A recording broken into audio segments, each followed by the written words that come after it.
Well,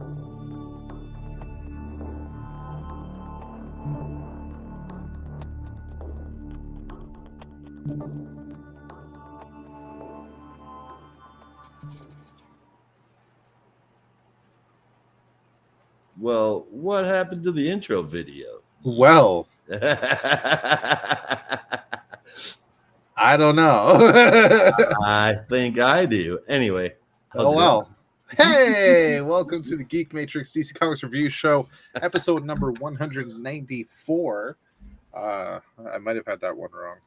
No, I do believe you are right. Hell yeah. 194. 194. Right. We are here to talk everything DC Comics and comics in general from this week and beyond. As joining me as always is Josh. Howdy, howdy, howdy. Don't mind me. I'm here for the bad jokes and appreciate them. The tip jars at the door. He's here all week, folks. Yeah, we're fucking here. Indeed, we are. We're here. Can I say, I'm appreciating TNA wrestling right now. Really? I haven't watched TNA in so long. And if I'm being honest, it's mostly because of one of my favorite wrestlers of all time. Which one? Sting. Sting? Yep. I look at him and I'm like, holy Ric Flair, buddy. But why does that make you not want to watch TNA?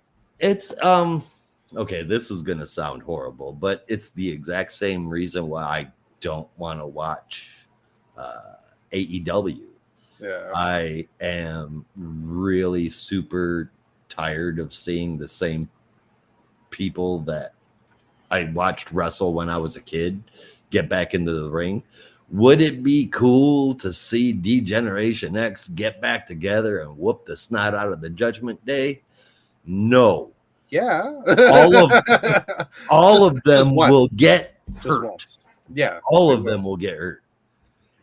Oh, for sure. They're just I mean, you know, there comes a time where you have to say, I'm past my prime. It's time to let the money go and let the younger talent shine. Well, Sting has retired now. I mean, yeah, but like what, 2 weeks ago? I mean, it was yeah. Really recently. But in his defense, even at the age he was at and the amount of decades he put into this career, he was still going fucking strong. Like he wasn't anywhere near like other talent around his age and doing all the shit that he did. Like he was still going through tables and getting up like it was nothing. The man is a beast. There's a reason he is one of the greatest of all time. I won't dispute that. Like I said, he's one of my favorite wrestlers of all time. Yeah. I was a huge Sting fan when he adopted the Crow personality, the Crow look that he's carrying around or has been carrying around for like 20 years. But even before then, the Hawaiian Punch Sting, I fucking loved him too. Yeah. I will always call him the Hawaiian Punch Sting. I don't care what. Very fair, very understandable. Now, I will say with TNA, like there's not really any talents that I could think of that you would recognize that was around 20 years ago. Like the entire roster is pretty much different. It's like WWE is now, like there's no golden age wrestlers in TNA right now. And if there ever is, they're in a management persona only. Like Santino Marella is there, and he's the I don't remember what his unofficial title is, but he's like the GM. Got ya. Yeah. Okay. And then on the other side of them things, like in AEW, and I know it's going to catch shit from you because it has before, but somebody really needs to tell Chris Jericho to go home.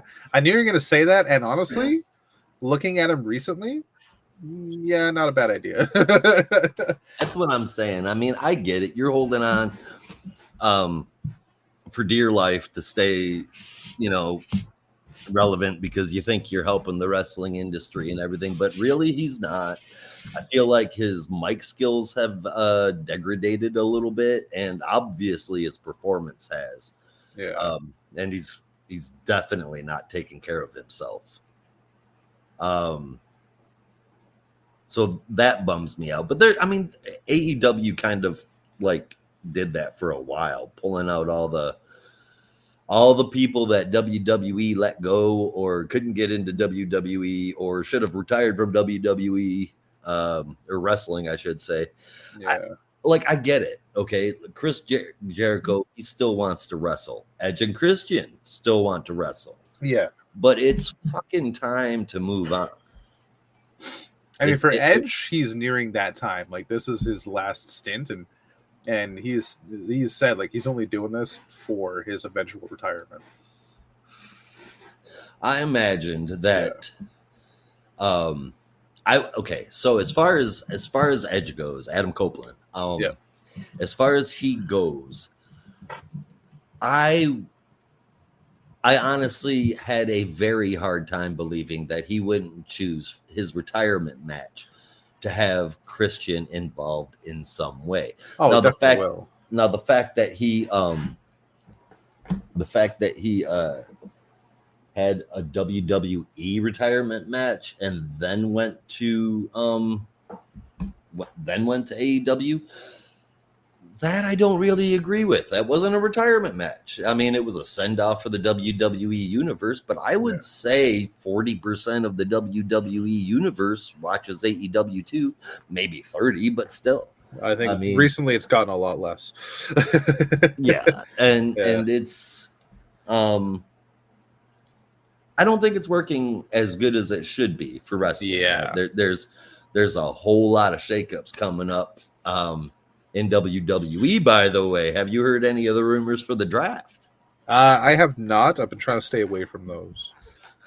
Yeah, me too. But I see David Meltzer. I see Dave Meltzer in the thing. Pay attention and I click to on Dave Meltzer. I can't help it. Dave Meltzer is one of the biggest, like, when you're talking about like old school and needs to learn when to retire. Dave Meltzer is at the top of the fucking list.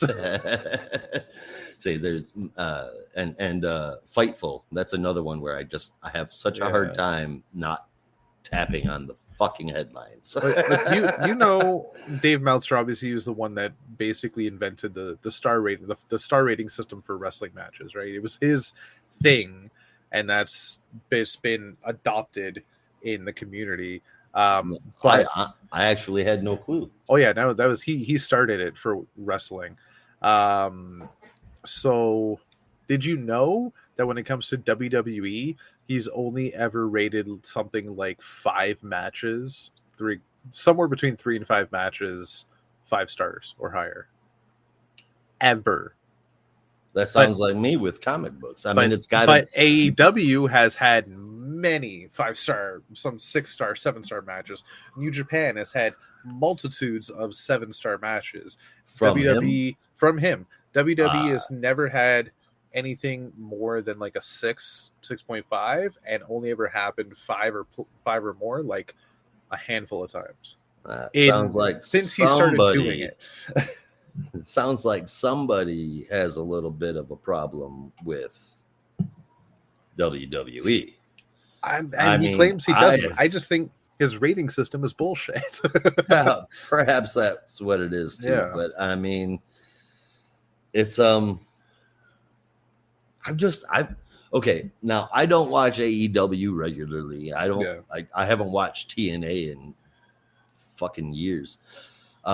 Actually, I think the last time that I watched TNA on any sort of an at least occasional basis was before it turned into Impact. Yeah, which was quite a while ago. Yeah, and now it's since the beginning of this year officially turned back into TNA Impact. Yes, but there is some kind of dull talent, but like the talent I've seen has been fantastic. And just a few notable names on my end, like Jake something. Stupid name, but I love it. And he is a fucking beast in the ring. Jake something. Joe Hendry. He's hilarious.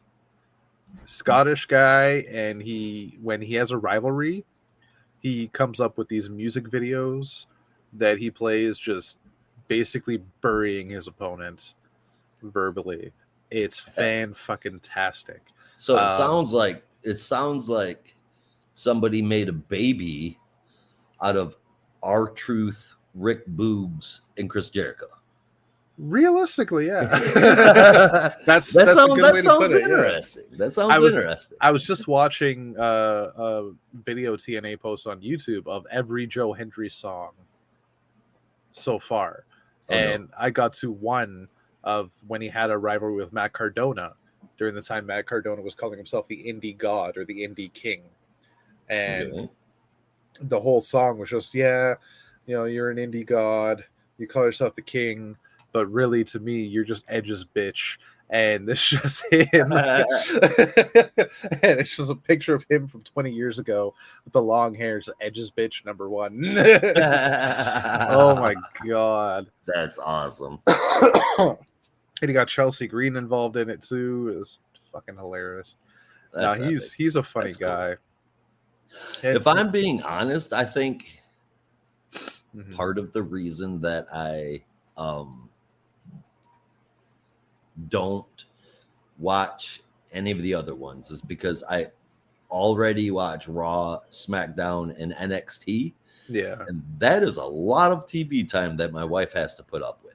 Yeah. See, honestly, I started to watch TNA when it switched over, and I started with my buddy.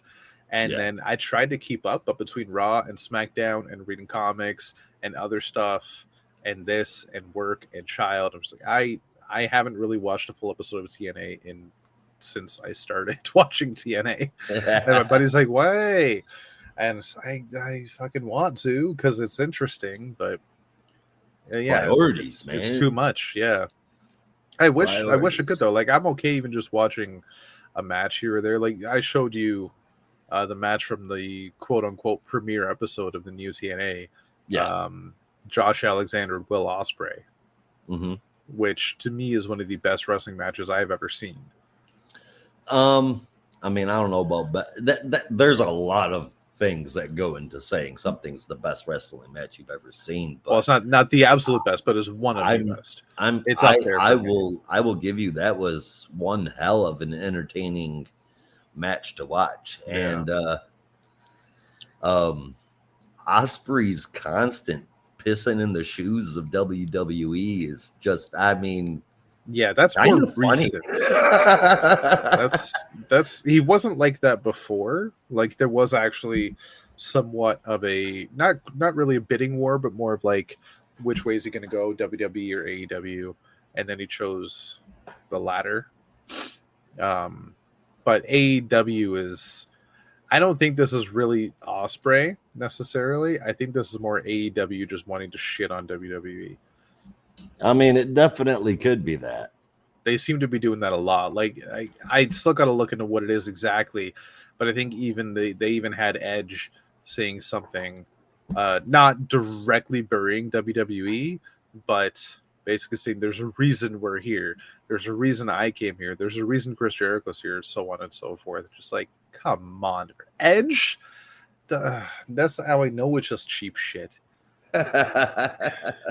Well, again, I mean, it kind of fits into what I was saying. There is a reason why there were that they are there, and it's because there's no more room for them in WWE.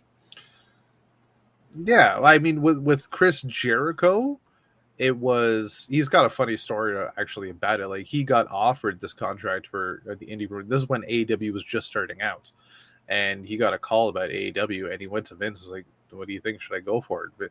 And Vince, in his own way, just like, yeah, fucking go for it, whatever, right? And then he accepted the offer, and then he went to Vince the next week. He's like, well, I guess this is my last show. And he's like, what do you mean it's your last show? He told me to take the offer. I didn't mean to take the fucking offer. And he was kind of like accidentally put into AEW. And when he was in WWE then, because this was like fucking 6-7 years ago, he was still in pretty good shape. It's only since he joined AEW that he's kind of looking worse for wear. I don't know what it is. I mean, he when he joined AEW, I mean, let's be honest, he immediately got put on top star status, which is understandable. With the name that he brings, but At the same time, I feel like he's let himself go in more than just the physical way. Like I mentioned before, I think his mic skills have they got a little rusty. Lessened. Yeah. And back when he was in WWE, sometimes his shtick would get old, but and then he would just change it up, I mean, sometimes his shticks started out old, and then you would warm up to him. Like you're on the list. Yeah. But like he's got some great discussions about that, like how he always tried to stay fresh in his 20 plus year career between WCW and WWE. It's like he wouldn't stick to one gimmick for too long. Right? He would let it run for a few months or a year, and then he would leave for a while and reinvent himself. And he did that consistently. And that's why there's so many different faces of Jericho. But with AEW, I've seen a lot of discussion online about it. Like, he needs to go do that because he hasn't, and it's getting old. I mean, he just kind of walks out there and whines and yells and points fingers. Yeah. But if that's all AEW wants, then that's all we're going to get, Yep. Doesn't matter what I want, because it will never happen. But I would like a certain AEW wrestler to come back to WWE for his retirement match. Daniel Bryan. How'd you know? Because he's the American Dragon. I did not watch him while he was popular, but having gone back and watching his matches after hearing like yes, and then no, I'm like, what the fuck is this? So I Google it, and it's Daniel Bryan, and I'm like, all right, so I'm gonna go back and watch some of his matches. Wow. Yeah, he's one of the best. Wow. He's so fucking good. Wow. And just think, he came out with Nexus. That was his debut on the main roster. Yeah. And when it comes to the Nexus, he's the only one still wrestling, as far as I know. God, that was so long ago. I don't remember everybody, but I know a few of them have stopped. There was a guy with the red hair whose name I always forget, and his gimmick for a while was kind of dumb, but it was comedy. He's like, I've got kids or something like that. I think he's wrestling indie promotions, but not even Wade Barrett is wrestling anymore. Wade Barrett's the only one left in WWE from Original Nexus. Yeah. And Wade Barrett is the first one to always say how bad of a wrestler he was. I mean, he says that. I don't think he was. I was enjoyed him. He shits on himself nonstop. Oh God, yeah. It's hilarious to me. Yeah. I love it. They really the shakeups that they have done with the commentary teams in WWE, man, they have really, really worked. Yeah. Like I miss hearing Barrett and Cole together because they were a really good duo. But I like the duos as they are right now. Yep. Yes, absolutely. And I never in a million years would have said, hey, why don't we go grab a football guy? But fuck me, am I glad Pat McAfee is here. And I never was no like huge Pat McAfee fan. Nah, I actually couldn't stand him. But when you get a commentator who comes in and he's enjoyable, he color commentates really well, but he's neither face nor heel. I mean, that's the thing. That's what I like. Because Corey Graves, let's face it, Corey Graves is a commentator. He's a heel. Yeah. Right? Michael Cole is a commentator. Barrett. Yes. Well, yeah. And then Michael Cole as a commentator, he's mostly a face. Yeah. But having that lack of definition where he just likes the wrestlers he likes and hates the wrestlers he don't, that's fucking refreshing. That really is refreshing. because, you know, I mean, while I love the barbs that go back and forth between Michael Cole and Bailey, it would that whole heel face thing between the talent and the commentators doesn't do it for me quite like I didn't realize how little it did for me until McAfee got there and pretty much changed the game for me. Yeah. Like this is a definitely a new way to spin it, where they have two heel commentators on the same show and two face commentators on the same show, where they've always had a face and a heel. Which I'll be honest with you, I've never cared for. I never enjoyed the fact that there was a face commentator and a heel commentator. I just couldn't stand it, and it always drew me out of the show with the commentary. Like every so often you get some great feed, like back and forth, and some comedy moments, but for the most part, just like, oh, shut up! Like we know like, why do you like this guy? You know he's a bad guy. Just stop fucking talking. Shut up. Yeah, I couldn't stand it when Jerry Lawler was the heel commentator with JR. That was one thing. That was one thing that was totally worked. different, though. Yeah. Michael Cole as a heel commentator, honestly, looking back, really worked at the time. Could not fucking stand him. I hated Michael Cole. I did not want to listen to him. You know who gets on my fucking nerves? Corey Graves. I was going to say Corey Graves, but I was trying to say something else. Corey Graves has gotten on my nerves since he started commentating. I didn't like him at first, but he's really grown on me. And being a lead commentator right now, I think it suits him. Yeah, I mean he's play by play now. He's not color, so yeah. I mean, honestly, the whole time he was paired with Kevin Patrick, he was pulling double duty. Yeah. I mean, no offense, Kevin Patrick, but maybe you should be steaming towels. And that's not trying to be ignorant. Sure, there might be a place left in the company for you somewhere. I did not enjoy it whatsoever. He's gone back to football. Okay. What you would call soccer. He's going soccer. So football. Yeah. He's gone back to that commentary, which I believe is where he started as a sports commentator. And then somehow he got pulled into WWE, where he failed spectacularly. He really did. And I really wanted to like the guy, but he just didn't feel comfortable ever. You could tell that he was very insecure in his job. Yeah. He was hesitant to start talking. And then if there was a guest commentator that came out, a talent or another person, whatever, he would overcompensate. Yeah. You know what I mean? Like he would just blurt, he would interrupt, he would say shit that didn't matter. He didn't think out what he was going to say before he said it. And, you know, I mean, maybe they need a performance center for their commentary. Yeah. Yeah. I mean, they when they even had Michael Cole pulling double duty on 2 shows a week to try and just help Kevin Patrick learn from who has become the voice of WWE. Just didn't work. And it was really weird to hear Michael Cole be a color commentator.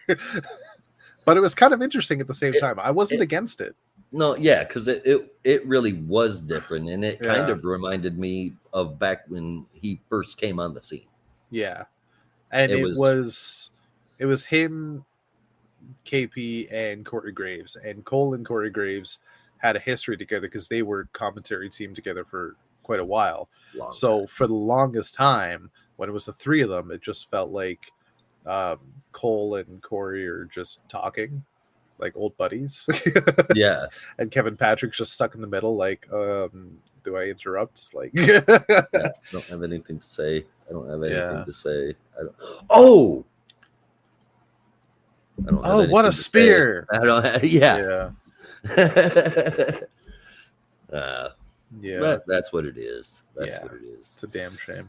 Yeah. What is also a damn shame is that the more that I have looked into some things about the backstage antics going on in WWE and the things that are leading up to NXT becoming their 3rd brand, and the draft coming up, it is really looking like we won't see any teams broke up. That's a shame. It is to me as well. And I'm saying that because Cedric Alexander and oh hell, what the hell is his name? I can't remember his first name.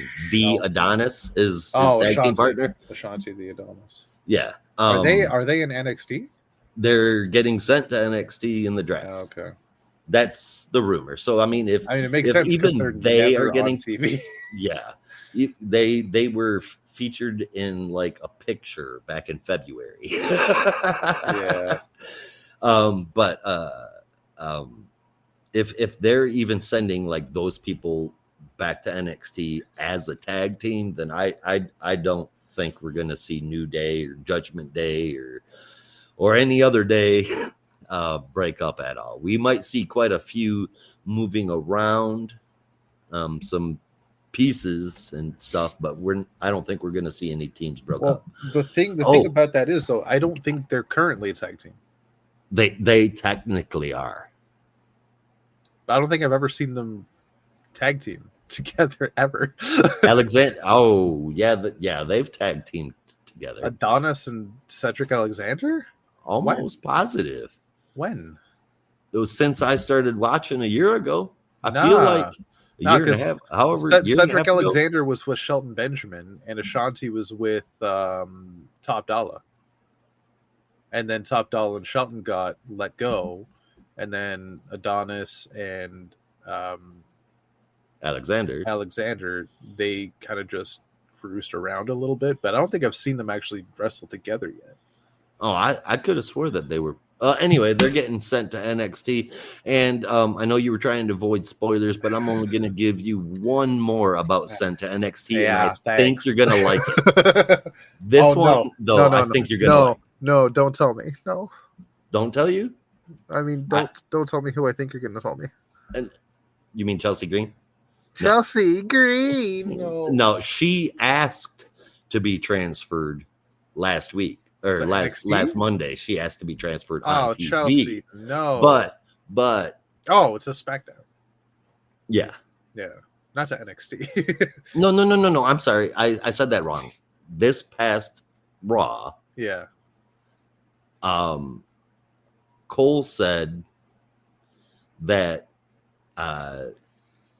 that Chelsea was excited about the draft and was asking NXT to get her out of here. But that's not the one that I was talking about. Okay. The spoiler, I said that one didn't count because it came out on TV. But the spoiler, and it's one that I think you're going to like. And it's somebody that's going to NXT? Yeah. Oh, boy. Shinsuke. Ooh. That is surprising. Yeah. This is a man that, I was going to say this is a man that's had a huge career. Massive career. And he started in WWE on NXT. Mm-hmm.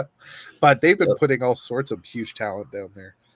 They have, and they're going to continue to do so. From what I understand, the plan is to turn Shinsuke into a massive heel. He's been working his way there. He's been working his way there, but apparently he's going to NXT to be the guy. You know what I mean? Yeah. The one that's there to fuck with anybody that's a champion. Yeah. Basically. Excuse me. But okay, I won't spoil any more for you. Well, now you got me curious. So I will say now that my policy when it comes to spoilers. Everything is a rumor until proven. Yeah. Well, so even if you tell me, like you're telling me that Shinsuke is going to NXT and that Adonis and Alexander are going to NXT as a tag team, I'll believe it when I see it.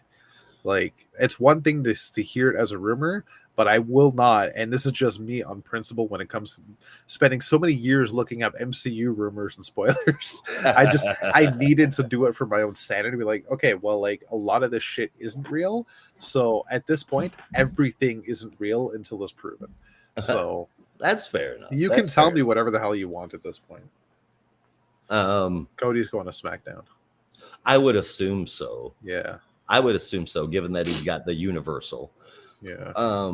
These are just thoughts. These aren't rumors. I also think that with Rhea gone, yeah, who was the real leader of the Judgment Day that has no leader, that means with Damian Priest having just won the championship, he's going to have to step up and take that role.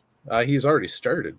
Yeah, and I think that that's going to cause some major problems with Finn. I think so. Something's got to give, and I think by the time Rhea gets back, Judgment Day is going to be broken up, and she's going to go babyface. That's what I think as well. Yeah. I think that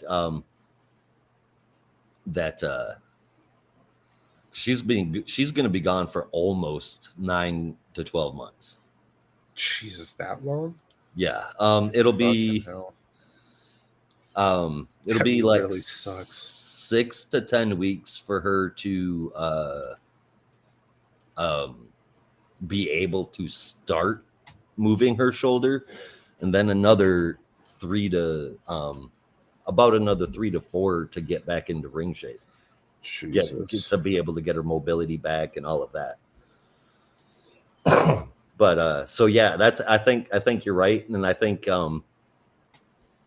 Liv turning heel is a big thing. I think that they're going to continue to have her go toward the dark side, for lack of a better word. And I agree with you. I think when Rhea comes back, she's going to be a babyface. Yeah. We will have to see. Well, I mean, the crowd made her a babyface when she laid down the title. Yeah, I mean, the crowd made her a babyface when she became champion. Yeah, let's be honest, but I don't blame them. It's all because she said mommy's always on top. Yep. But speaking of being on top, mommy is always on top, even when she's injured, because now she's on the top of the disabled list. Yeah, there you go. Yep. Speaking of being on top, I suppose we should get into comics and figure out which ones of those are on top, huh? Well, before we get into that, we should get into comics news. I didn't mean to talk about wrestling for fucking half an hour. But it here we happens are. Every time. It does. Yeah, so we got a few things to talk about. Starting off, we got our first reveal at the follow-up to Nice House on the Lake from James Tynion IV and Alvaro Martinez Bueno, returning with The Nice House by the Sea, which is set to release on July 24th. Colors from Jordi Belair and letters from And World Design, which I believe was the same exact creative team as the first Nice House series. So this is the sequel, but don't expect any recurring story. It is set in the same world, but it's a new house, new location, new people. And instead of 12 people that know each other, this is 12 distinctly different strangers, each with their own profession or skill set, however you want to call it. This includes the doctor, the writer, the historian, the actor, the artist, the priest, the scientist, the singer, the politician, and the mathematician. And they are at the house by the sea by choice. So check out the interview with James Tynion IV on AIPT.com as James reveals a little bit about the book and the story going forward. Certainly looks interesting. I can't wait to see it because, let's face it, Nice House was a runaway hit last year. Oh, by and far. And yeah. I am not a Tynion on Capes fan in any way, shape, or form, but let me tell you, man, Nice House, that man was born to write that series. Holy smokes, it's so good. I can't wait for the sequel. Yeah, it's going to be good. Now, speaking of kind of sequels, we got our first look at the creative team for Action Comics following excuse me, House of Brainiac coming in July, starting off with Action Comics 1067. There's a 3-part story written by Gail Simone. Hell yeah. With art from Eddie Barrows. And this is a story called Superman and the Challenge from the Stars. And this is actually taking place in the past. This is going to be back in realistically Superman's first year when he was a lot younger and he's just getting used to the cape and whatnot. And a bunch of aliens decide to attack. So the only person that can stop them is Superman. But during this, he does learn how to be that intergalactic hero in the future. So Gail Simone back on DC and with Superman. Like, I'm stoked. I'm so stoked. You don't even, yeah, me too. I'm bummed out talking to you guys in Discord and then going back and reading the article that you shared. I'm bummed out to find out it's only 3 issues she'll be on, but for now, all it says it's just a 3-part story. Yeah, it's not saying yet if that's the only story she's writing. It does sound that way, but it's not confirmed. We'll have to see. It doesn't even have to be Superman, man. Just give me a damn Gail Simone ongoing. I mean, featuring the Batgirls. Excuse me. I was gonna say you have Uncanny X-Men in a few months. Yeah, I hear about that, but I'll check it out just for Gail Simone. It's been so long since hearing anything about the X-Men has got me interested just because of how fucked up it is. It's massive. It's huge. And convoluted, and if you want to be able to understand what's going on right now, you need to go back 8 years and start fucking reading.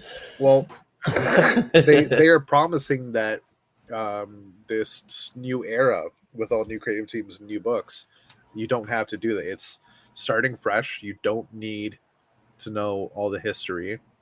There might be the odd reference here and there, but there's always going to be that in comics. But ultimately, you can start fresh. That's a great jumping on point. It's all new teams.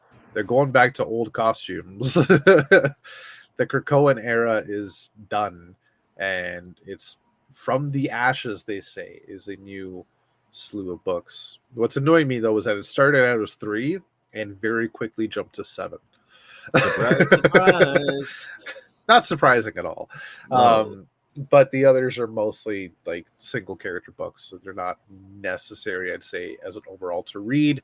If you want to just read the core title, there's X-Men, Uncanny X-Men, and another one I don't remember the name. Yeah, but Uncanny X-Men, I believe, is the one Gail Simone. X-Force is there, but that's not the core 3. Gotcha. Okay. Yeah. There's a third one. It's got a new preface title. I don't remember exactly what it's called. But yeah. Excellent X-Men. Could very well be.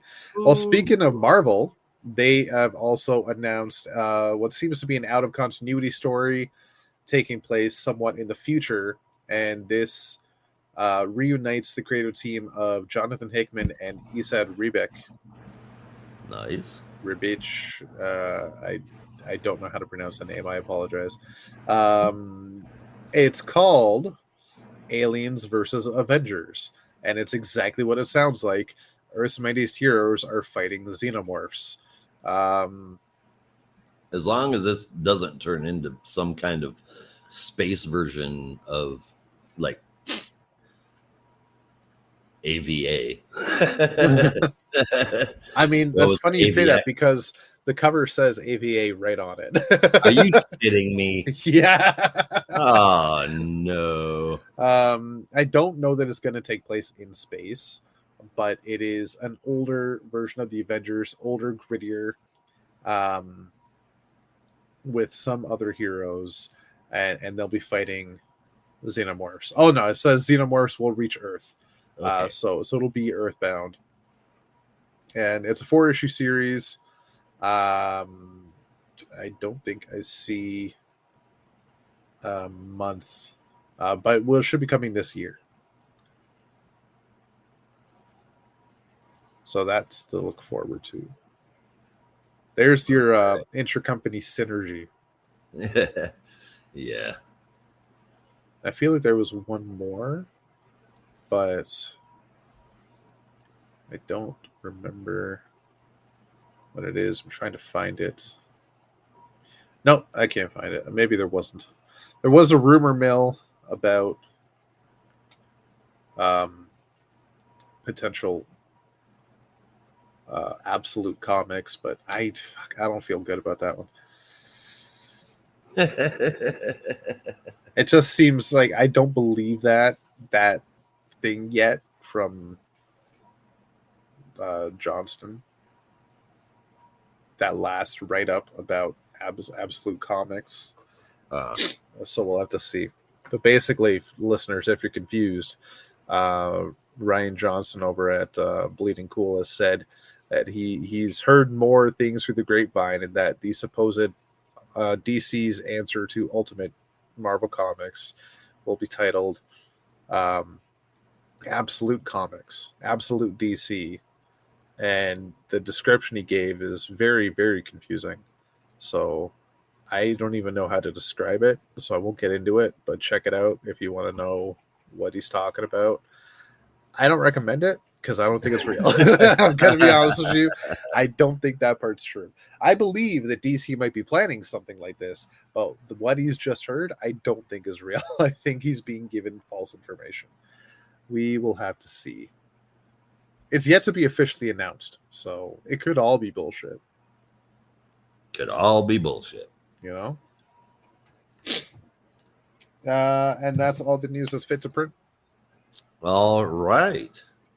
That is all the news that's fit to print. So before we head off to a brief commercial break, let's spit out the comic books that we're going to talk about this week. Let's do it. Honorable mentions: Batman Off-World #4, John Constantine Hellblazer Dead in America #4, Crisis on Infinite Earths #1, Facsimile Edition. And then in the main show, we've got Jay Garrick the Flash, Green Lantern, Jay Garrick the Flash #6, Green Lantern War Journal #8, Catwoman #64, and Wonder Woman #8. And if you are lucky enough to stick around and join us in Discord for the bonus show, you'll get to hear us talk about Batman, Superman, World's Finest #26, Titans #10, Superman #13, and Nightwing #113. Hell yeah. Hell yeah. So those are the honorables and the comic books that we are going to be talking about today. If you'll give us just a minute so we can pop out and you guys can enjoy one of our ever famous commercials. For those who are not watching live, you can catch us up later on Spotify or anywhere else you listen. And commercial break.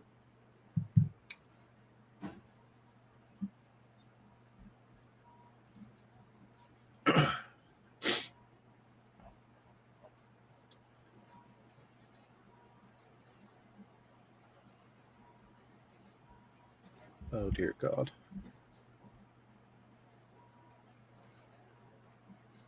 And commercial break over. Yay!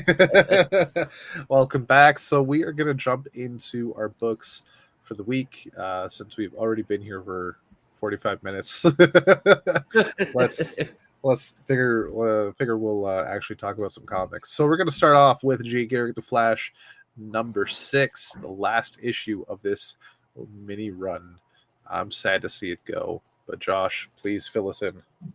I will do my damnedest to be able to do that for us. Jay Garrick the Flash #6, written by Jeremy Adams, with art from Diego Orlotegue and colors from Luis Guerrero, lettering from Steve Wands, and a cover from Jorge Corona and Sarah Stern. I believe that this is the last issue of the series, but if I'm wrong, it's definitely the last issue of the arc. In any case, here we are. Jay the Flash, having help from Mr. Terrific, calling out to all available heroes and using his terrific satellites, is looking to save Judy from Dr. Elemental, who kidnapped her.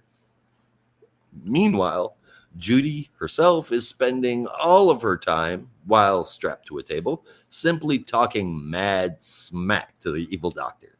As I you love do. that part, as you do. So Mr. Terrific tracks down an energy signature after Dr. Elemental kicks his plan in. He goes there, and despite having to avoid lasers and fighting sharks with robot arms, he gets into Elemental's compound. Yeah, I just did say sharks with robot arms. But hey, sounds like a fun time. Sharks with freaking laser beams attached to their freaking heads. That's all I could think about when I saw that. That's probably where the idea came from. So he gets into Elemental's compound. Jay thinks he's beaten him, but Judy's life is still in danger. He races to save her before Elemental's weird plan of turning all regular water into heavy water succeeds. He wants to do that because Jay, he feels, is his creation. He did it, and he wants to make the rest of the world just like Jay so he can gobble up all the power. Well, he smashes into a table, and we can see both Judy and Jay laying on the floor. Later, we see Jay recovering in the hospital and Judy loving every second of that.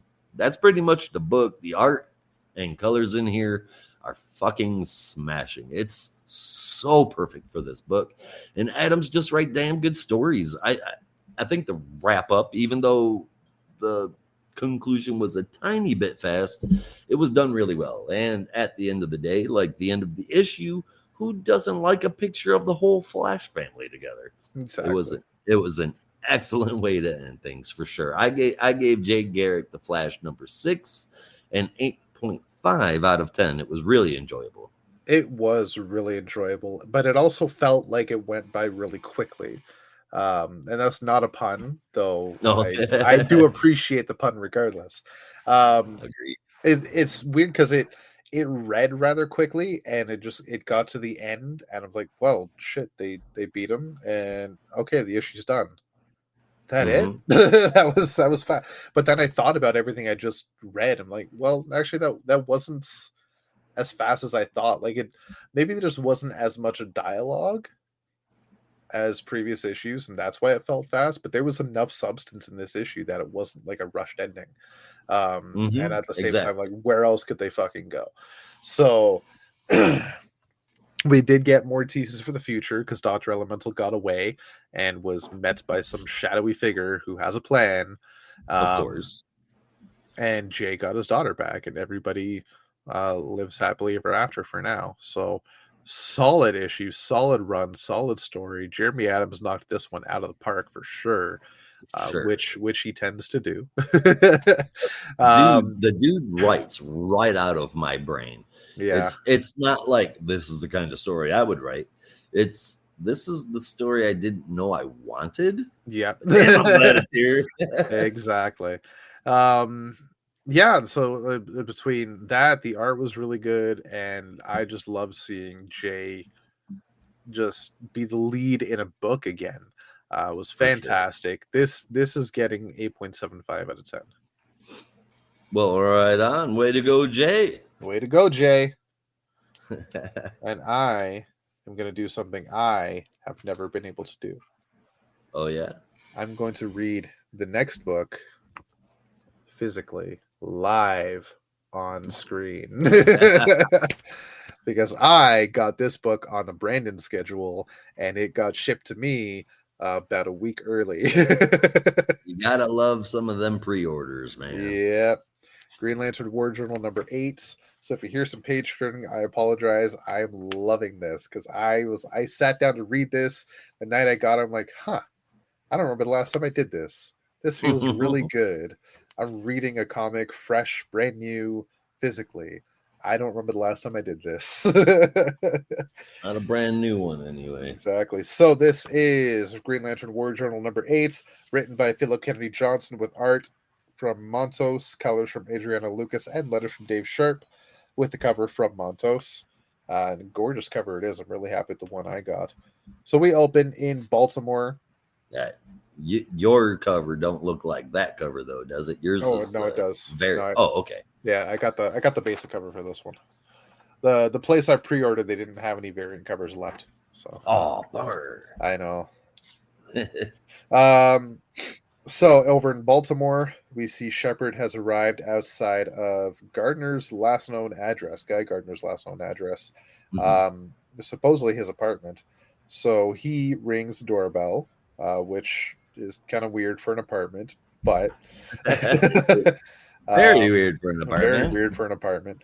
So he rings the doorbell, but it turns out to be a construct, and this turns into a hand which grabs Shepard, drags him inside, and proceeds to create a whole bunch of robotic drones to point all sorts of guns at him and demand who he is. The gardener is talking to him through the ring from far away. And they have a brief conversation until Shepard lets loose that Jon Stewart is missing. And this is when Gardner turns things around and says, okay, constructs are done. Apartment's a bit messy, but look, there's a system. Just don't move anything. You'll be fine. Just go to the back of my closet behind all the boots, find something. This is the only way you're going to help Jon. Guy is not there because he's off planet right now. If you want to know more about that, Green Lantern number 10 last week. Yeah, I think it was just last week. Yeah. Was the first part of Guy's bogus Lobo journey or something like that. It's the backup. That's where Guy is right now. That's why he's not in this. Meanwhile, in the Dark Star of the Fen, which is officially named now, which is where Jon Stewart is currently placed, excuse me, a whole bunch of I can only assume are Dark Star constructs are attacking the aliens residing within, but then Jon gets involved, uses his ring, creates a whole bunch of constructs, a veritable army of his own, and fights back the growing force. He is able to harness his will to form a gigantic robot to take on. I don't remember what the guy's name is, but I thought it was Olgren. Olgren is the guy behind it all, yeah. Yeah, but the guy Olgren from Warworld. The guy that he's facing. Oh, I don't remember what the hell his name is. Yeah, I don't remember either. But basically that guy. And he's able to shoot him away. The guy leaves for now. And then we see the giant Dark Star symbol in the background get progressively larger. Then the people hear the mysterious alien called Jon the Builder, and they believe that he is the one to save them and help them escape, but Jon is not able to. As he says, he's no one's messiah, and he does not know how to get them out of there. Meanwhile, on Earth, in Metropolis and Steelworks, where Jon's mother is residing with the construct version of her daughter, she puts the daughter to bed and then heads to her own bedroom to go to sleep. But then from outside the window, as we know, keep in mind that this house is inside the Steelworks compound. Outside the window, she sees her dead husband asking to be let in. But what we can see is that this version of Henry is a Dark Star construct. He's a radiant dead construct, but he's asking to be let in, downright demanding at a certain point. But this is when the daughter arrives. Ellie Rose is able to scare the radiant dead away, and she then tries to send out connection to Jon, but also at the same time send out more constructs to protect Shirley Stewart, realizing that the radiant dead lantern named Varen is the one causing this to happen. Since Varen has such a big hatred for Jon Stewart, he's going straight for the family. Jon is not able to get any of these warnings, though, since he is trapped in wherever the hell he is. We still don't exactly know where or what it is, but we know he can't get out, and that the thing stopping them from getting out is getting bigger. And as it gets bigger, it will consume them, and they will cease to exist. But as Byla Vok, who arrives again, reveals, if Jon is able to destroy it, it will send ripples throughout the universe and destroy everything else instead. Meanwhile, over in Baltimore in Guy's apartments.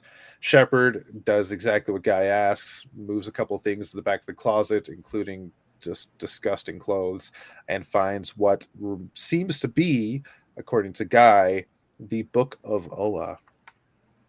To which he asks Shepard, "Don't let any of the other guys know I have this. They'll be a little jealous." Face it, Guy, you fucking stole it. Two notes right off the bat. One, that Book of Oa is a lot smaller than the last time we saw the Book of Oa. I don't know if it has the same technology as the rings, but the Book of Oa, last time we saw it, was fucking huge. It was like the size of a house. Now it fits in Shepard's hands. So that's one thing, but I'm not against it. It's the Cliff's Notes version. It's the Cliff's Notes of the Book of Oa, the recorded history of the known universe. Yeah. Also, how the fuck did Guy get it? He's Guy. What is he doing at the Book of Oa? And why Whatever is it in the back fuck of his he closet wants. in Baltimore? What a place to keep it. The back of the closet is the only place it would make sense for Guy to have it. Oh, yeah. That or under his mattress. Well, that's where he keeps his sticky porn. We know Guy's got better class than that. His porn's on a computer. Nonsense. Guy likes it old school, and you know it. Yeah. So yeah, that was an interesting reveal. I'm really stoked to see what's going to happen there. What answers could the Book of Oa hold? Like, it supposedly tells a bit of the future as well, so chances are Shepard will find out some stuff about the Dark Stars and the Radiant Dead and whatnot within the Book of Oa, but I'm very curious to see where this is going to go. I mean, that's flat out what Guy says, right? If you want to find out anything about these people, this is where you're going to do it. Exactly. So it's a bit of a throughway issue. Not much happened apart from the stuff with Shepard. We got a small reveal about how stuck John really is, but his position didn't really change much. So I'm going to say not much really happened when it comes to John being stuck where he is. Except he did some badass stuff, like as he does. So not like realistic. It doesn't feel like much happened in this issue. It really doesn't. This was kind of just a stepping stone issue to me, anyway. I really like the stuff with Shepard, so I'll give it that. And the art is fantastic. So for now, it's getting an 8 out of 10. All right. Okay. We're pretty close in our opinions of this. But first, before I start, I wasn't on the show where we talked about this. Or, excuse me. I said not on the show where we talked about this. Excuse me. My bad. That and I talked about it. Yeah. Wait a second here. Yeah, it was Green Lantern number 10. It was last week, right? Yeah. Yeah. Okay. I wasn't around to talk about it. But since the issue had a callback about what Guy was up to, and that made me remember what the backup was, I was like, okay, reading that first. First, I want to mention in that issue, they did Kyle wrong in Green Lantern number 10. At least for now. He seems really simpering. Hell, save us all, falling to the floor, all sad, mumbling. And Brandon and I, you missed it. We had a deep discussion about that. And we had some good theories about it. Well, without hearing any of those theories or whatever, I walked away with my theory being I'm disappointed. And honestly, other than the Space Dolphins, the backup kind of let me down too. The logo stuff. I was looking forward to more. However, seeing all those Space Dolphins swarm Guy was pretty cool. I dig it. But anyway, as far as this issue goes, I'm going to start this review off by saying, wow. I feel like it just keeps getting bigger and bigger, and it manages to do it without getting convoluted or hard to follow, which is something that is really easy to do when you're telling a deep Green Lantern story. John's in a hell of a pickle. Hal and the Resistance are in a hell of a pickle. And Kelly, who I've wondered about for a while now, she's a prisoner. She's being experimented on, it looks like. Everybody else is in a pickle. They might be trying to turn her into a pickle. And then you top all of that off with Guy being in possession of the Book of Oa, and you've got a Woa. I think that this was great. Art in both halves, story 2. I'm loving the Green Lantern universe right now. I gave it an 8.25 out of 10. Fair enough. I try to be. Now, I'll tell you this about Kyle. Go for it. The idea we had is, if you look at the 2 appearances he's had so far, since all this happened with the United Planets, not counting the look into the past where all the Earth Lanterns were together even before Kilowog died, for example, right? Right. We saw him in his solo backup from Ron Mars, where he spent the issue, and it was kind of awkward, but he spent the story just talking to Alex, reminiscing about the past, and saying how much he misses her and how much he wishes he could go back to the way things were and just have the adventures he used to have. And that felt almost compassionate in a way. Okay. Yeah. And then we see him here, and he's very scared. He's full of fear about all sorts of stuff. And he even says right then and there, the emotional spectrum is in flux. Like there's something wrong with it. Right. And if you remember, once upon a time, he was the White Lantern. That power, I don't forget. Yeah, that power doesn't necessarily just go away, I imagine. At least at the very least, his connection to it does. Exactly. But he built his own connection. He wasn't gifted the connection. He built the connection himself by mastering all of the emotional spectrum one by one. So that's what I'm thinking, is that with this emotional spectrum being in flux, his connection to each of the colors is also in flux. And that at random times, each emotion could be spiking within Kyle. And it might lead to him becoming a White Lantern again.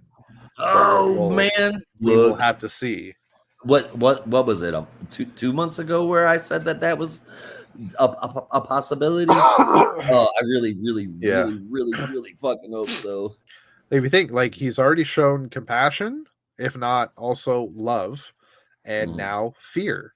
There's 2 or 3 out of 7 right there. Right? Yep. If he shows rage or hope or greed at some point in the next couple of issues, I'm calling it. Like, guaranteed. Yeah. You know, guaranteed. This is definitely a thing that could be happening. So that's why I wasn't so shocked at first about this. It did feel weird, but then I thought about it. I'm like, there's got to be a reason for this. Jeremy Adams doesn't do these things by accident. You know, you're muted. I am muted, and I said, "Yeah, no, you're right." Yeah. So we'll have to see.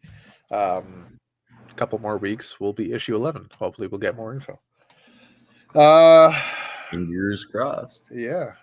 Speaking of fingers crossed, I don't know where I'm going with that. Hopefully she stays alive is what I'm saying. Yeah, fingers crossed. Ain't nothing but luck and 9 lives for Catwoman. Exactly. And number 64, written by Tini Howard, art by Carmine Giandomenico, and colors from Veronica Gandini, letters from Lucas Gattoni, and a David Nakayama cover. In space, no one can hear you steal. Or at least that's what the cover tells us. Yet inside the book, it says, in space, no one can see you steal. Either way, let's see. So we kick this off with Viceroy. Actually, let me show you the cover first. We kick this off with Viceroy and the others starting the meeting that they began last issue with her saying that she can take out Catwoman. I guess they call themselves the White Glove. And in this issue, we find out that she has inside info, and can track Catwoman to anywhere she is, which is currently Las Vegas. And Catwoman knows it. Shutting that down is the plan for this issue. She breaks into Ferris Air to steal a top secret space plane so she can get up to the satellite that's tracking her and shut it down. When the plane gets stolen, none other than the demolition team shows up. Scoop, Shovel, Jackhammer, Steamroller, Hard Hat, and Rosie the Riveter. And they're identified in the book for those who don't remember the demolition team. And they say that they're going to go get the space plane back. Side note here, they actually acknowledge that the Green Lanterns have something going on that locks down the whole planet by saying that she's only going to have to go into low orbit. So I think that's cool. I love it when comic books keep their shit together, even if it doesn't play into the story at large. Catwoman acknowledges what's going on in the greater DC universe. Anyway, so she goes out for a moonwalk to mess up the satellite, and she's successful. Meanwhile, she's getting warnings about the space plane's weight limit being too high, and she assumes it's because she didn't drop an empty fuel tank or something. She finds out she's wrong when her tether is cut and the space plane starts to fly away. So here we are, Catwoman stuck all alone in space. She will come back if she dies, but there's not going to be any oxygen for her to breathe, so she'll die again and then strangle, asphyxiate, and then die again. And she's only got 3 lives left. So, thankfully, someone swings by to snatch her up. Not so thankfully, it's the demolition team, the one who stole the plane. So with some antagonizing, a fight breaks out as Catwoman wants to go back to Earth and the team wants to keep her a prisoner for the bounty that's on her head. Well, that doesn't work out. Drinking Rosie, Catwoman uses her to ruin the plane and do a free dive back into Earth. She doesn't know how many times she has died, but she crashes to Earth in a gigantic ball of fire, setting everything around her ablaze. We barely, and I mean barely, get a peek at the crash site, and the caption for the next issue reads, "A deal with the gods." In the crash site, when I say you barely get a look, it almost just looks like a hunk of meat sitting there. So let's see what fucking happens, because that was nasty. We're gonna have to see how that works out. Catwoman, not just the issue, the title, the series is epic. Not as long, but as in awesome. It's been kicking ass since Ron V wrote it, and Howard's done nothing but make it better. The art, colors, story, the voices, everything is just great here. A couple of complaints with the art and a little iffy with the way that the space plane was destroyed. But other than that, I feel like this hits every nail on the head. I gave Catwoman 64 and 8.5 out of 10. Oh, I completely misheard your score. I thought you were saying you were giving it a 64 and 8.5. Oh. I was like, what? Yeah. I pretty much agree with everything you said. It's been solid. It's been very enjoyable. That crash site at the end, that was pretty nasty. And I flipped through this issue first and saw how it ended and just thought, oh god, no, it looks like all her lives are gone. Like she's just dead. But then I got to like reading it properly and I saw that at the end again, and no, she has 1 life left. Or 1 resurrection left, I'll say. Yeah. So we'll have to see what's going to happen next. This has been a heck of a story arc. Excuse me. Very enjoyable. Very different for Catwoman, I'll say, but also very, how do I say it? Like, to the point. Very, very classic at the same time. To have a Catwoman story of like she's going back to performing heists, stealing stuff, but there's also a level of supernatural ability involved. So I'm all for it. It's also going to get an 8.5 for me. It's good stuff, man. It's good stuff. Now, I want to apologize to you, Rob. Because we have to move from a book that I called epic as in awesome to a book that truly makes me wonder. Whoa, man. Whoa, man. Oh man, You want to tell us about it? that didn't go the way I thought it would.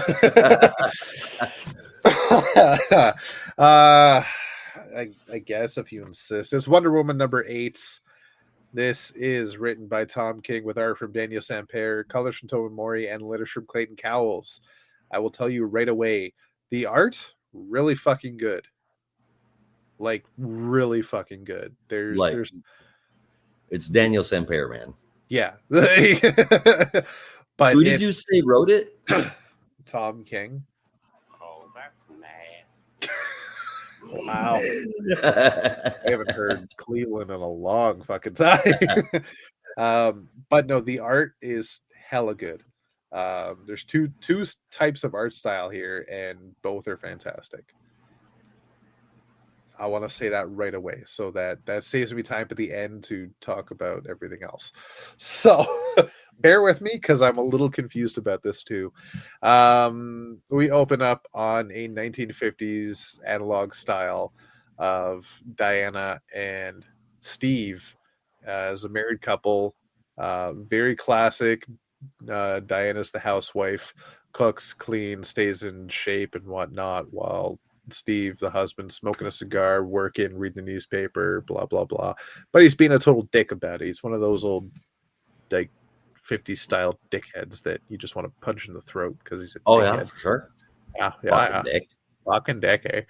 The whole time that she is having these conversations with her quote unquote husband, she's having thoughts about what's going on in the real world, which is the lasso of lies has her bound to a chair, but apparently has some, I don't know if it's, when I was reading I thought it was like spikes in it or something, but it's so tight, and as she's wriggling and writhing her hands, it's cutting into her skin and making her bleed.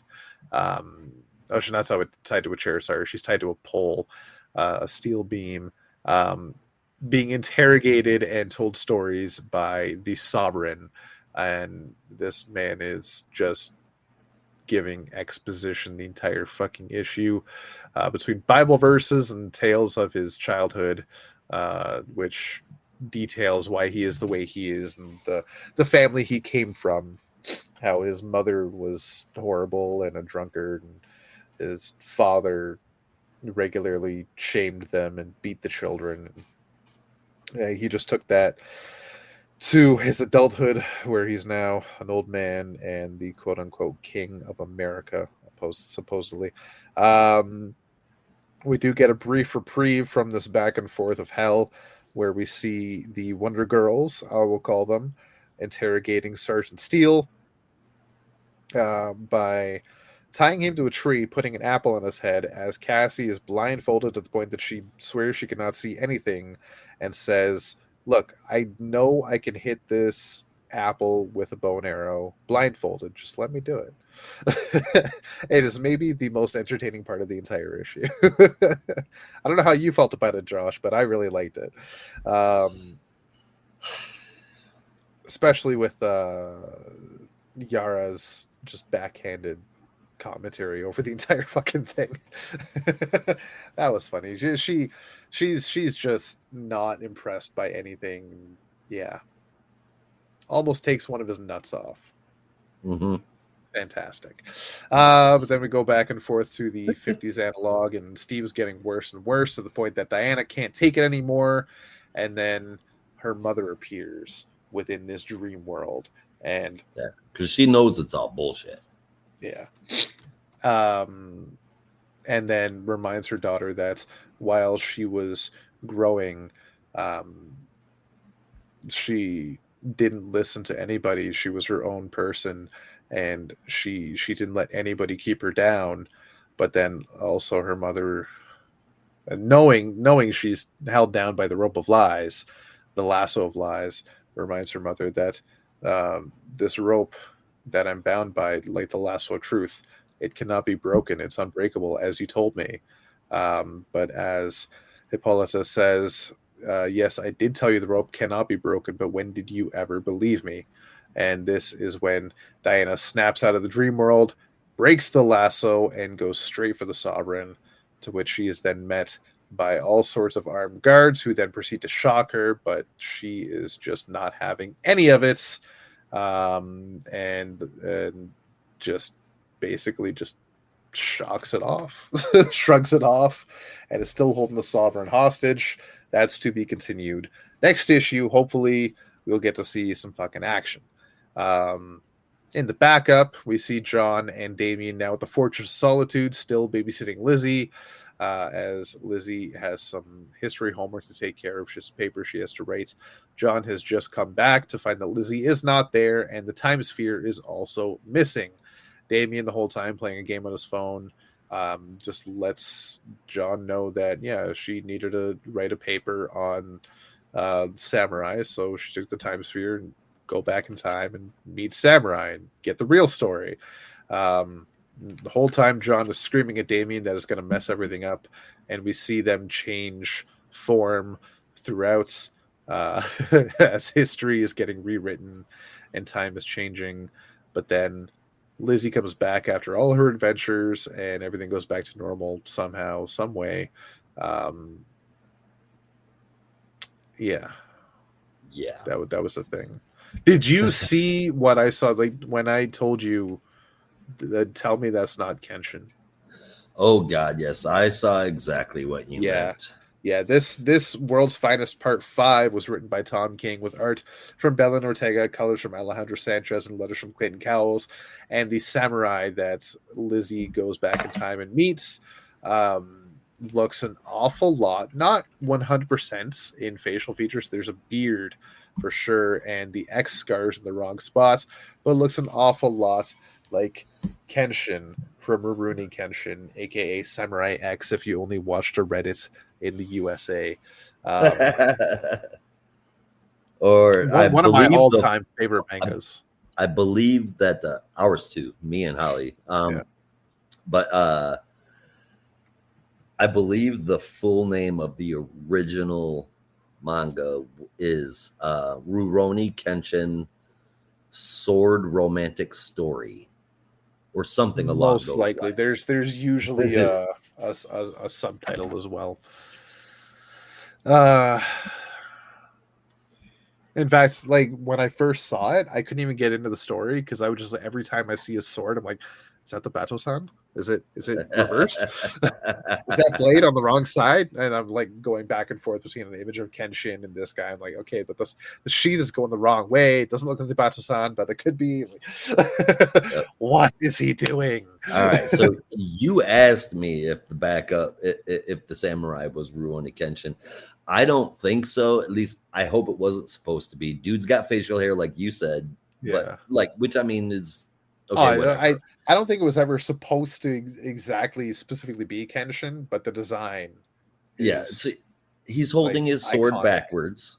The sheath is backwards, and the X scar is in the wrong spot. I could forgive the facial hair if I had to, but the sword is the whole thing that makes Kenshin who he is. So I mean, I get that, and any flipping the sword the wrong way is how they were able to use it without any kind of legal ramifications.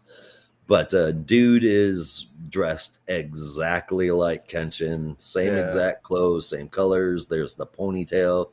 There's even light play going on that makes his hair's like chestnut or auburn or whatever, so it's got red tints to it. But yeah, no, I hope it wasn't supposed to be. It was a cool little nod if it is Kenshin, but I hope it wasn't supposed to be Kenshin. No, I don't think it was supposed to actually be Kenshin. I think this is just Belen Ortega giving a nod to one of his own favorite manga series, which you and I will definitely agree with. Oh yeah, and the movies are awesome too. Yeah, I actually still have to like watch it. Oh my god! I only ever read the manga, and like I watched bits here and there of the anime, but like I never really enjoyed it as much as I enjoyed the manga. Homie, I'm talking about the live action movies. Oh yeah, I couldn't even start that. I could, I just haven't yet. They are awesome. Yeah. Did you read the original manga? Yeah, I did a long time ago. Yeah, A long time ago. so fucking good. That was high It school is, for and me. the live action movie, Yeah, movies, excuse me, they follow it so good. yeah. Yes, like Yeah, I need to see the whole cast of characters. I was not disappointed in any way, shape, or form. Right on. That's I what really should check it out. You really should. But as far as Wonder Woman goes, I'm sorry, did you finish yet? I guess. Did you give a score? No, review I didn't even start because I don't know what the fuck to say apart from I was lost, I was bored, I didn't understand the Bible verses. When the Sovereign starts talking, I tune out. I skip over his dialogue more than I've ever skipped over anybody else's dialogue. I give it the old college try. I try to read every little thing the Sovereign says in all the little text boxes during the side stuff. But eventually I'm just like, okay, this guy is saying so much while saying absolutely nothing. So I'm not going to waste my time. I'm just going to read the actual fucking story. So that's what I did. You asked me what the Sovereign said. I couldn't fucking tell you apart from stories about his childhood and Bible verses. That's all I got. women should be in servitude.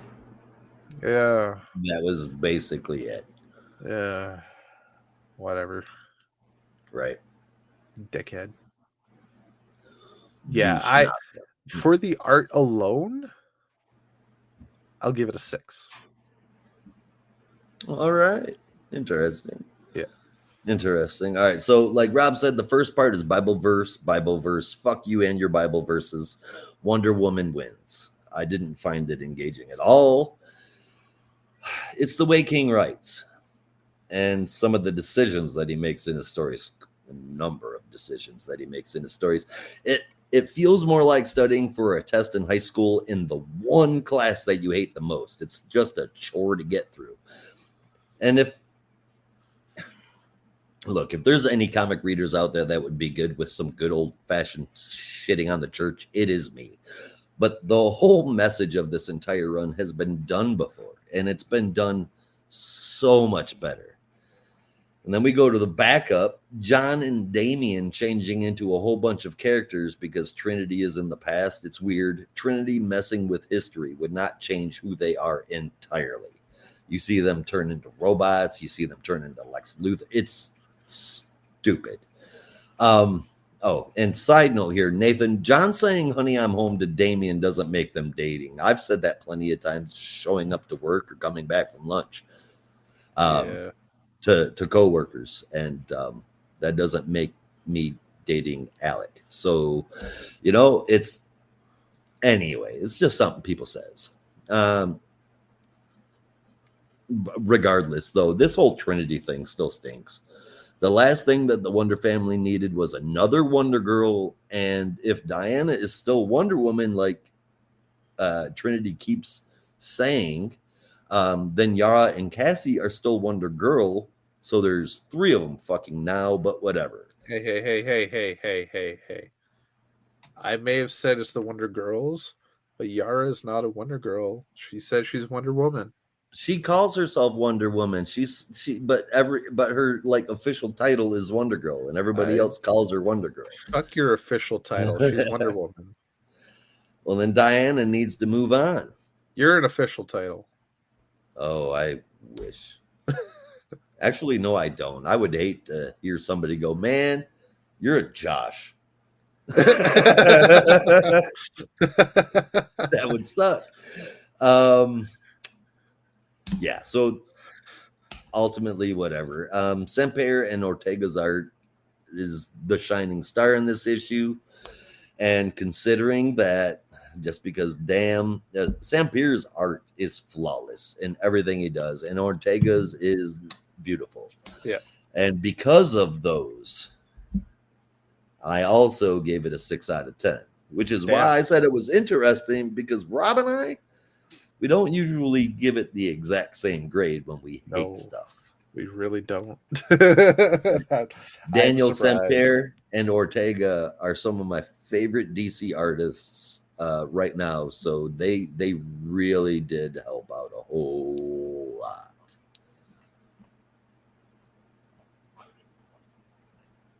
Yeah. At least the score, anyway. Yeah. Didn't make the story any better, but hey, can't win them all, I suppose. Nope, unfortunately.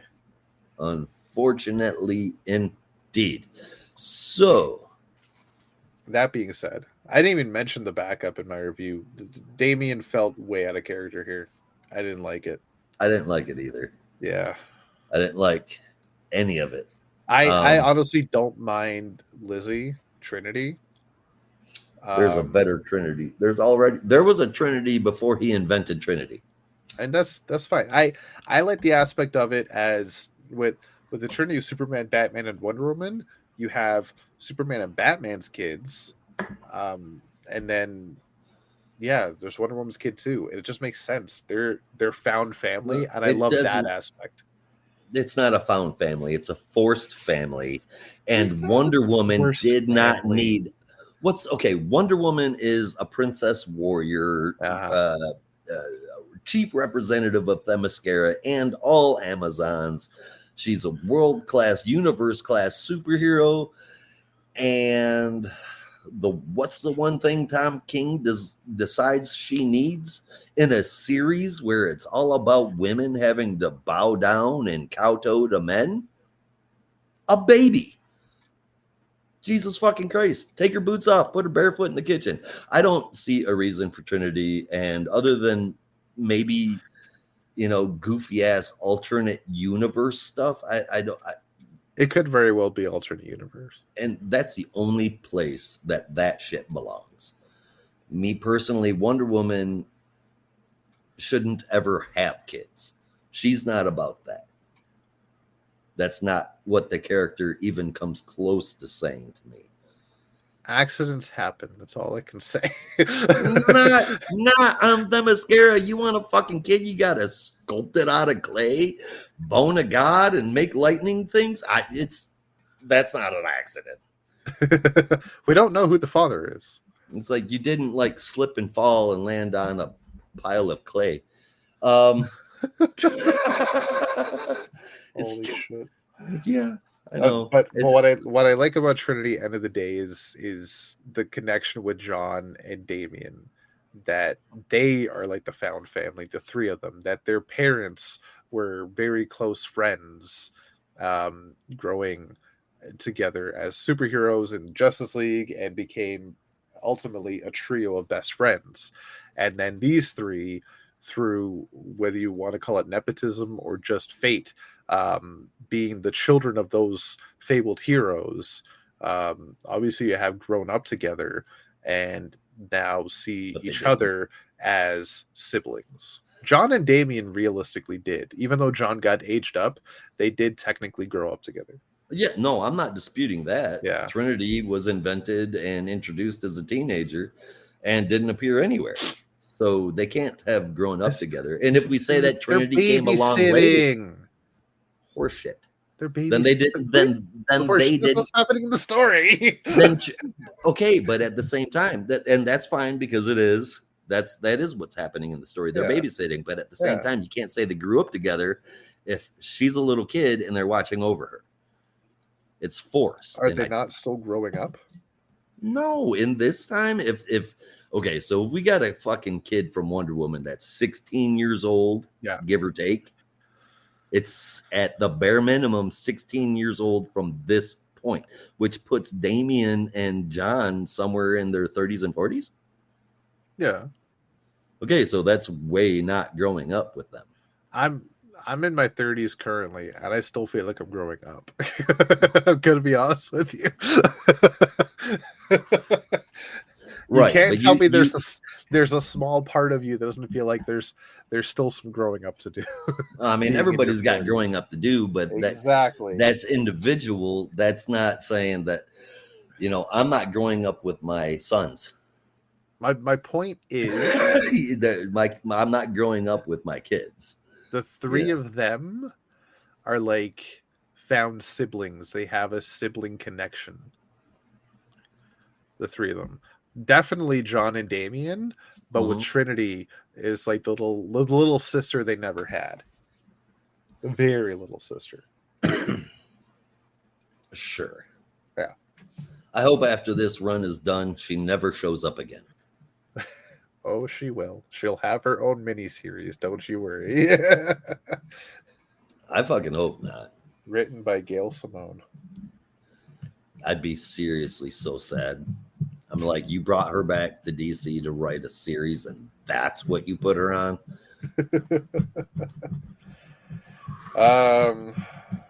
Yeah, well, that is Wonder Woman. And yes, it is. That's our show. Yeah, for sure. All right, so top 3 and favorite moment if you had one. Go.